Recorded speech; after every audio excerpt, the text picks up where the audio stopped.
Halo, selamat pagi. Bagaimana kabarnya hari ini? Semoga semua kelas 3 dalam keadaan sehat ya. Ya, bersama Mr. Lukman, pada pagi hari ini kita akan belajar tematik kelas 3, tema 2, subtema 3, pembelajaran 1, 2, dan 3. Dengan materi menyayangi tumbuhan.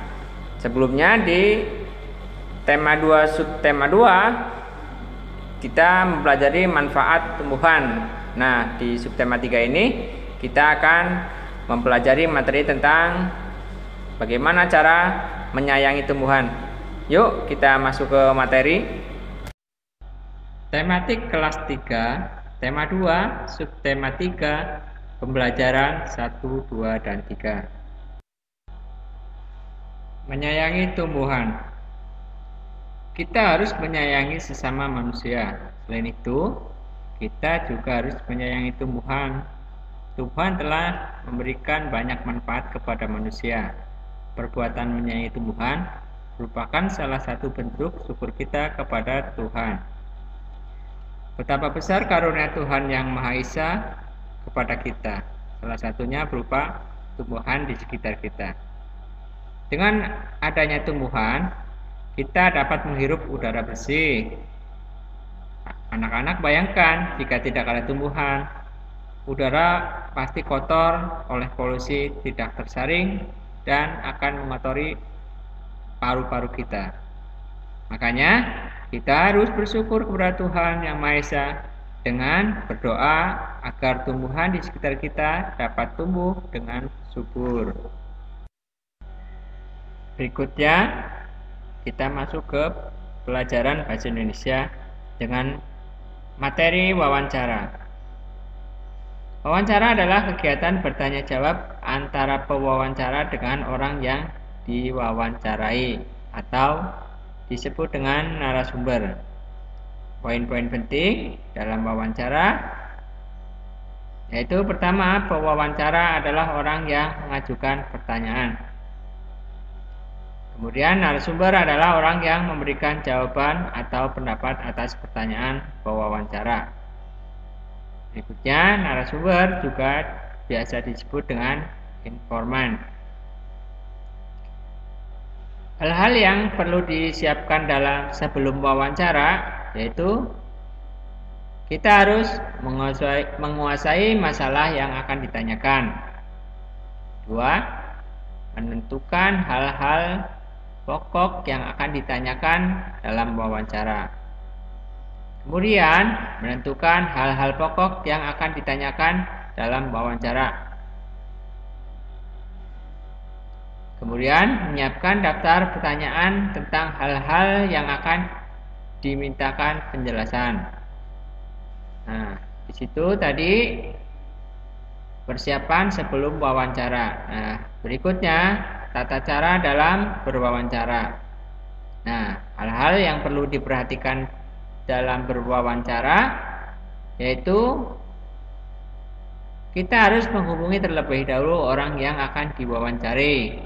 Nah, kita harus menghubungi terlebih dahulu orang yang akan diwawancari baik secara langsung dengan mendatangi orang tersebut atau melalui telepon.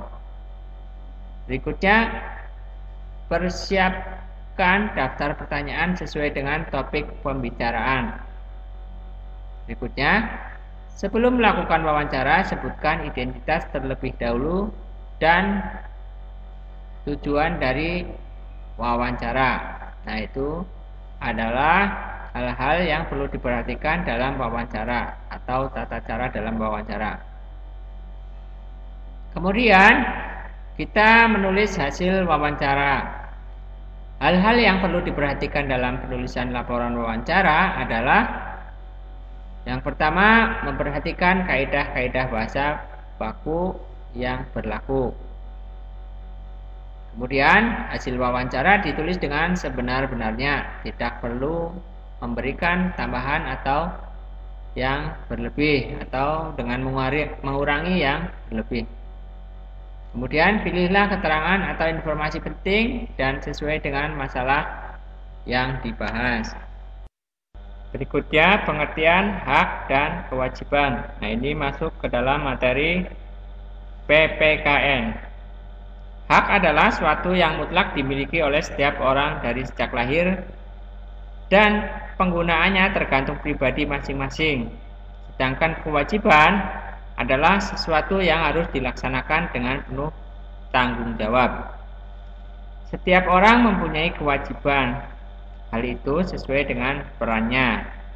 Peran itu harus dijalankan dengan tanggung jawab.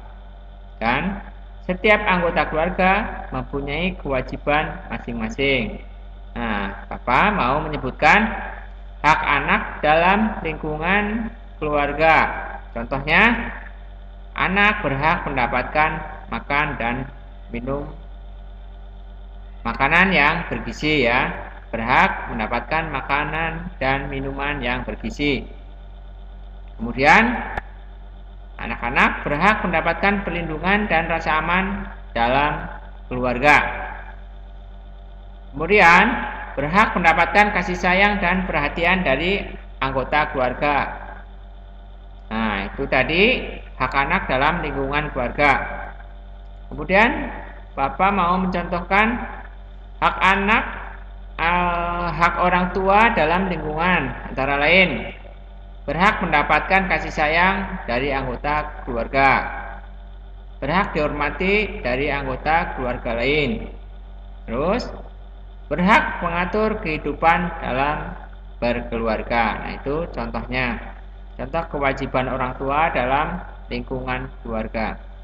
Berikutnya, Bapak memberikan contoh kewajiban anak dalam lingkungan keluarga, antara lain melaksanakan tugas sebagai anggota keluarga sesuai dengan tugasnya. Kemudian berpamitan dengan orang tua ketika akan pergi ke sekolah. Nah, itu contohnya juga. Terus kemudian membantu pekerjaan orang tua di rumah, seperti membantu membersihkan tempat tidur, mengepel, dan lain sebagainya. Nah, itu adalah contoh-contohnya. Setelah mengerti tentang peran masing-masing anggota keluarga, maka kita akan mempelajari garis bilangan, yaitu masuk di pelajaran matematika.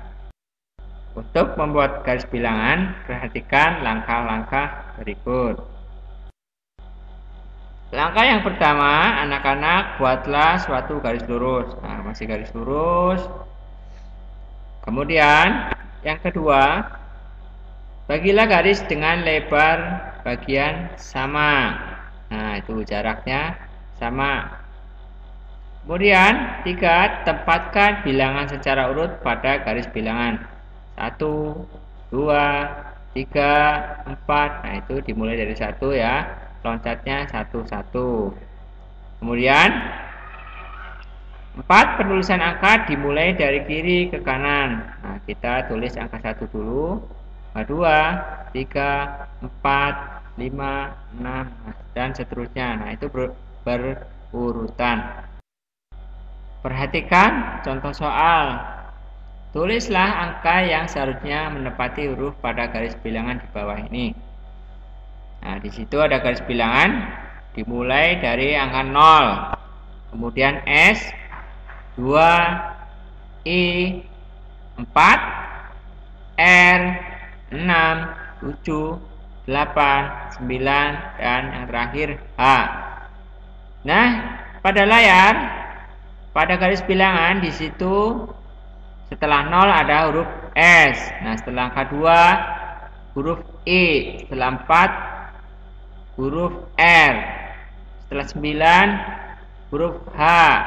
Nah, kita lihat kira-kira bilangan yang ada pada garis bilangan itu loncat berapa ya? Nah, kita tinggal lihat saja angka yang berurutan. Nah, yang berurutan itu yang tidak ada hurufnya dari angka 9. Nah, 9 turun ke 8, turun ke 7, turun ke 6, atau dapat kita lihat juga dari 6 ke 7 ke 8 ke 9. Nah, itu kira-kira bertambahnya angka berapa ya?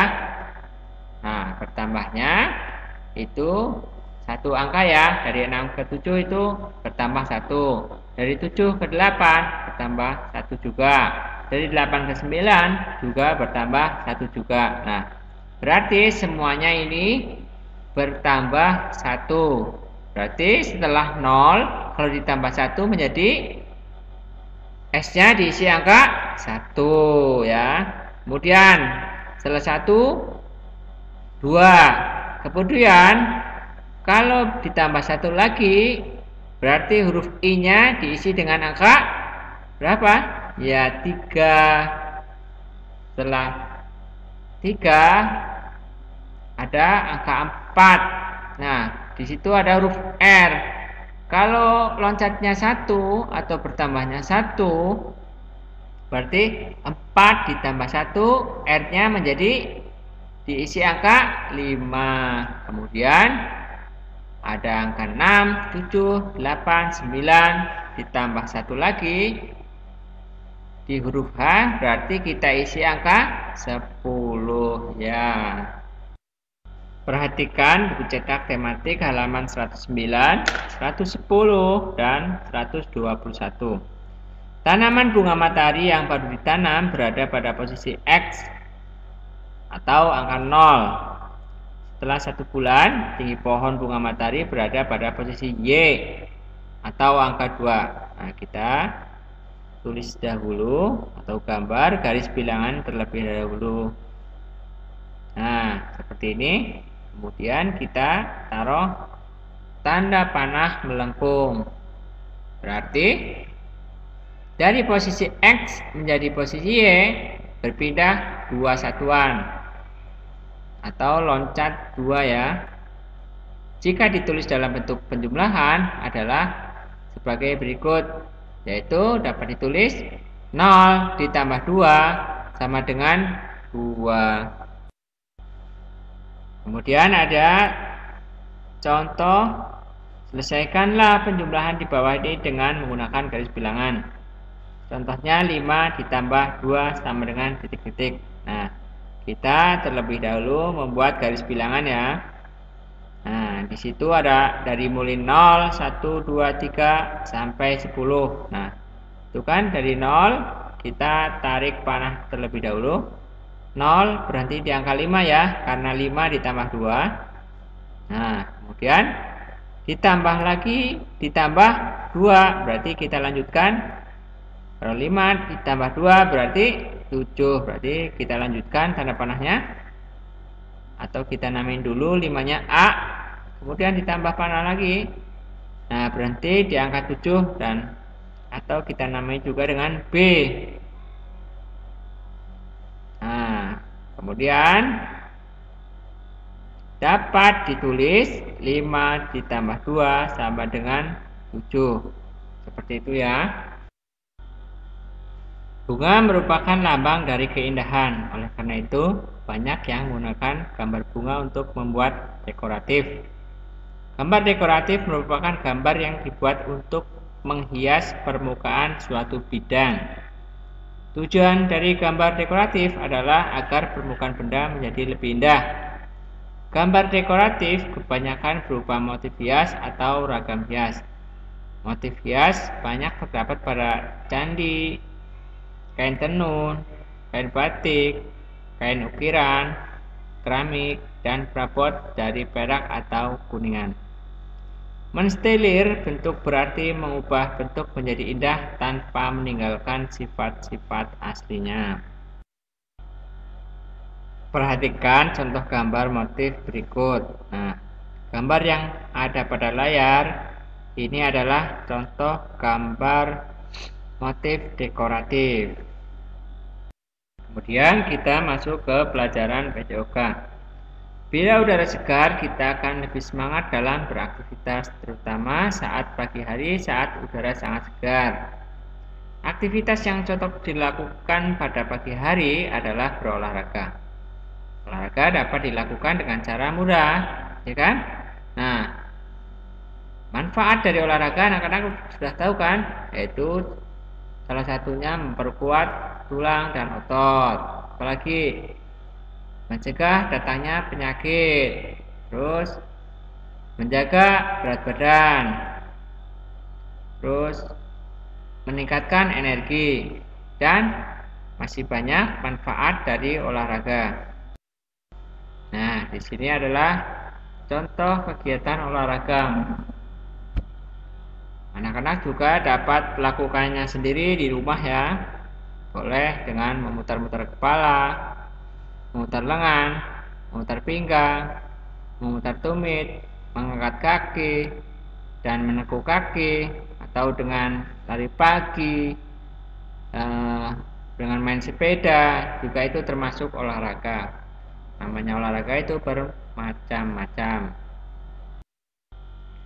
Gerak memutar, menekuk lutut, mengayun lengan, dan meliukkan badan disebut gerakan kombinasi non-lokomotor.